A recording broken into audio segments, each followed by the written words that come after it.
We're going to take a look at some high school basketball now as we welcome in Kevin Minnick from NJ Advanced Media. Check out all his stuff on NJ.com. Good morning, Kev. Good morning, Sully. How are you today? Pretty good, man. What's going on? We're kind of feeling like spring a little bit out there. Going to be a little bit cold this weekend, but we're still got some more winter sports to get through. And give us a quick rundown on what's going on with high school basketball. I know there's some showcase events still going on this weekend. We're getting ready for the KB Atlantic League tournament down here, and still about a 2 weeks away from state playoffs, but there's plenty of basketball going on. Yeah, this is the last big showcase weekend, and, the big one in South Jersey is going on at Paul VI today and tomorrow. 11 games total, 7 today, 4 tomorrow, so some interesting matchups. I think today's, marquee game is probably Haddonfield and St. Augustine. And, obviously two teams right there that are have been playing extremely well all season long. St. Augustine obviously had a little bit of a lull, but since that lull has put its foot on the pedal and not let up. And same goes for Haddonfield. It lost to Paul VI, which is clearly one of the best teams in South Jersey as well. So, like I said, that's probably the marquee matchup. Camden's going to take on a very, very good Haverford team out of Pennsylvania.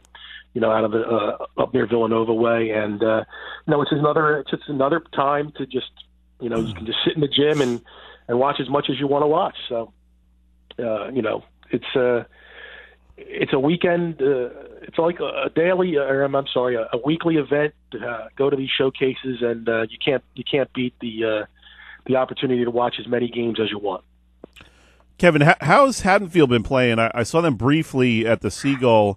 And not a team that really scares you in any way when you see them at warm-ups. So, yeah, okay, they got a couple tall kids, and then you see them play, and they're so efficient on offense. They don't make a lot of turnovers. They get offensive rebounds. So really kind of a fun team to watch if you're a basketball purist and like that kind of that style where it's not flashy, but it gets results. Yeah, it's there. You look at them. And just at the eye test in a warm up is, deceptive. It's very deceptive. That Haddonfield team is probably playing right now the best basketball in South Jersey. And if you look at them from start to finish at this point, I'd say they probably have played the best overall. I mean, they're just a team that in recent weeks, are winning games by an average of nearly 50 points a game. I don't think they've had a win less than 25 points going into. It was going into this week. They hadn't had a win less than 35 points in about 2 or 3 weeks. So, they spread the ball around. There are no egos. They execute their offense, but they are, they're an athletic team. And anybody who would go into a gym and look at them and say, "Oh, we got this one," will have a rude awakening because they execute. They seldom will beat themselves with mistakes. Everybody has a role, and they all play it. And they don't look to do anything more than their role. And, Paul Wiedemann is one of the best coaches in South Jersey. And, the success you cannot argue with. His schedule, in all honesty, is not the greatest in his league in the Colonial Conference. But when they step out of their league, they'll play anybody, and for the most part, they've been successful. So, they've got all the pieces. If you're going to put together a good dinner, you got to have all the pieces. Haddonfield has all the pieces, and right now, for my money, they are the team to beat in Group 2. Kev, this is something I really haven't had too much of an opportunity to dive into, but I saw it recently on NJ.com. I guess it was Roselle Catholic. I'm not sure who they are playing. Maybe you can refresh my memory. But $100 courtside seats to a high school game. What is this going on? That was an event along the shore that had Roselle played Ranney, and the top two teams in the state right now, and both teams nationally ranked. And I think there's some questions as to exactly where all that money is going to. Organizers have said that part of it's going towards a charity or a couple different charities, but nothing specific that I think people could really grab a hold of. But yeah, $100 a game. You know what? if you got it and you want to blow it and that's what you want to do, all right, so be it. But you know what? It's ridiculous. And this is just me talking. This is not reflective of anyone else but me. But it's absolutely ridiculous when the parents and a family that has a kid playing has to dip into their wallet to the point sometimes, and to the point sometimes where maybe a bill is not going to be paid on time because because mom and dad and the two brothers, maybe grandma, maybe an aunt or uncle want to go to, and they're going to go and see their kid play. And, during the week, a high school game, $3, I think it is. Okay. Everyone's pretty much all right on board with that. But when you get to a showcase and you're looking at $10 or $15 a person, and I know organizers are saying, well, you can stay all day, but for the most part, a lot of these parents are not staying all day. Right. For someone to have to, it can add up really, really quick. You might be dropping $100. Now, $100 to somebody, that might be nothing. $100 to a lot of other people is probably something. And it's a disgrace, in all honesty, to pay that kind of money to go watch a high school basketball game. I get into games, we get into games, it's our job, okay. But to drop that kind of money, it really makes no sense. And if you want to have an event that's going to cost you that much money to have the event, that you need to charge that much, maybe you need to rethink of things a little bit.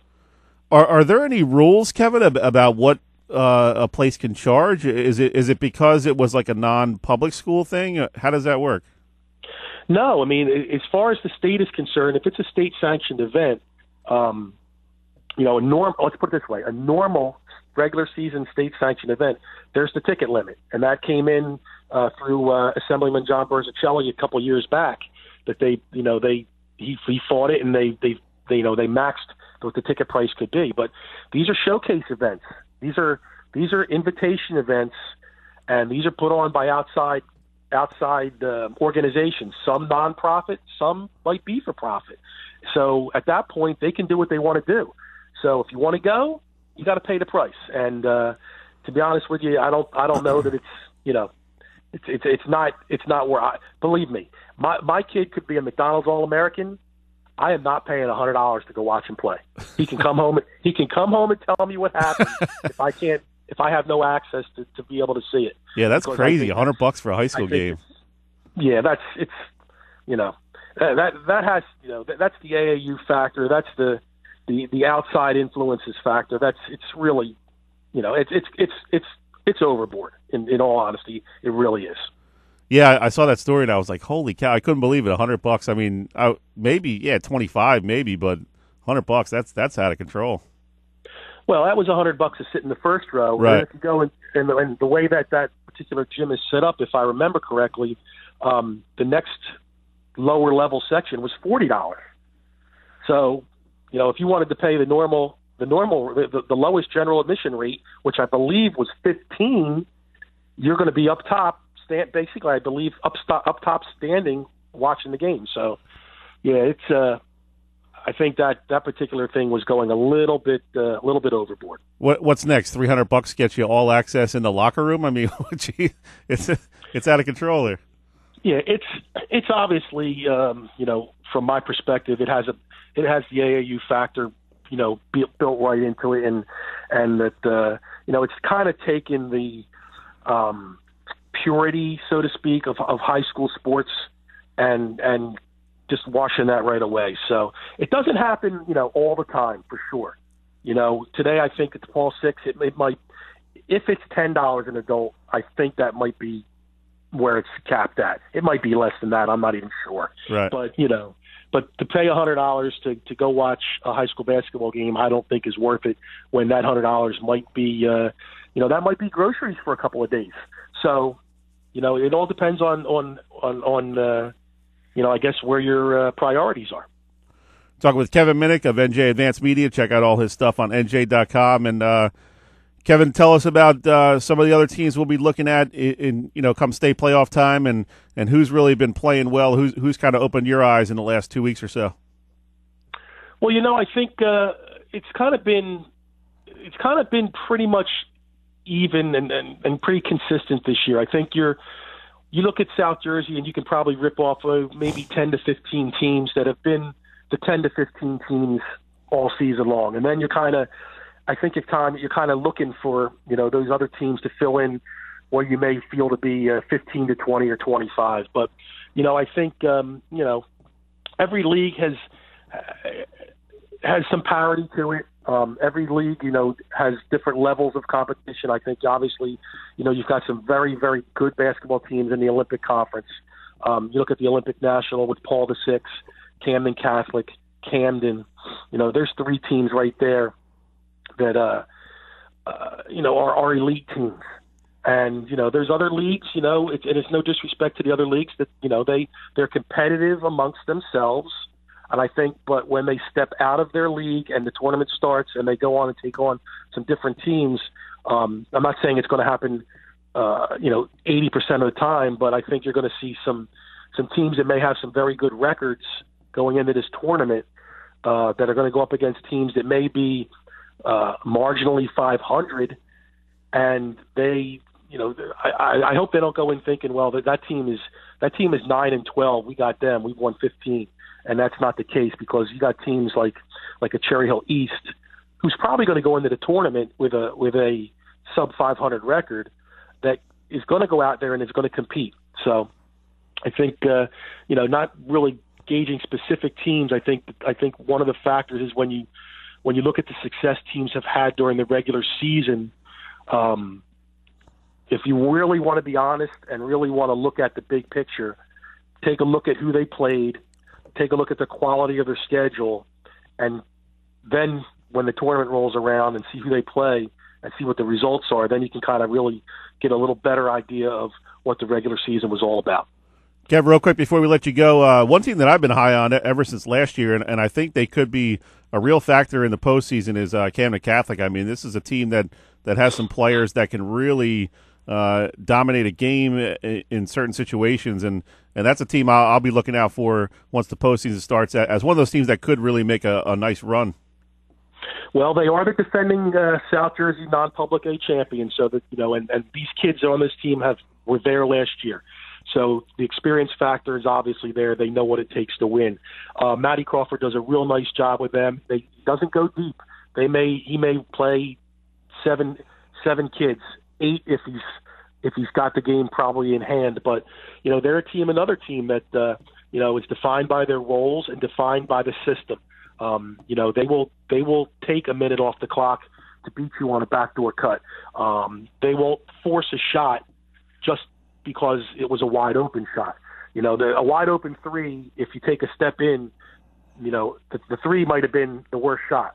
So he's got some athletes. He's got 2 bookend 6'6" kids that, and Baba Ajiki and Uchi Okafor, who, Baba is kind of more of an all-around type of player, has really been a scorer and a rebounder for them, while Uchi has been more of a defensive presence and a rebounder and blocking shots, but whose offense has really come around in the last couple of weeks. So when I look at non-public A in the South, I think it's wide open. I think there could be any number of teams. I think the first 7 teams in that group, and there's only 10, I believe, 10 or 12 at the most. I think any of the first 7 are capable of winning it. It's just a matter of the matchup, and who doesn't make the most mistakes that day, because there's some flat out very, very good teams in that group, and there's some teams that are play out of the Shore Conference that people in traditional South Jersey probably don't know too much about, that are no slouch. So Camden Catholic as a defending champion, championship goes through Camden Catholic. It goes through the Irish until proven otherwise, and they're going to have a first round, or actually they received the first round bye. So, but they're going to play a very tough Christian Brothers team, in the second round of that tournament at home. And hey, that's no cupcake at all. So we'll keep our eye on Camden Catholic for you. I'll let them know that you're pulling for the Irish, and we'll see what happens. We'll see what happens if potentially they eventually meet up with Prep. Good stuff as always, Kev. We appreciate it. We'll dive more into the brackets next week as we get closer to state tournament. All right, Sully, sounds good. Have a good weekend, bud. All right, you too. Take it easy.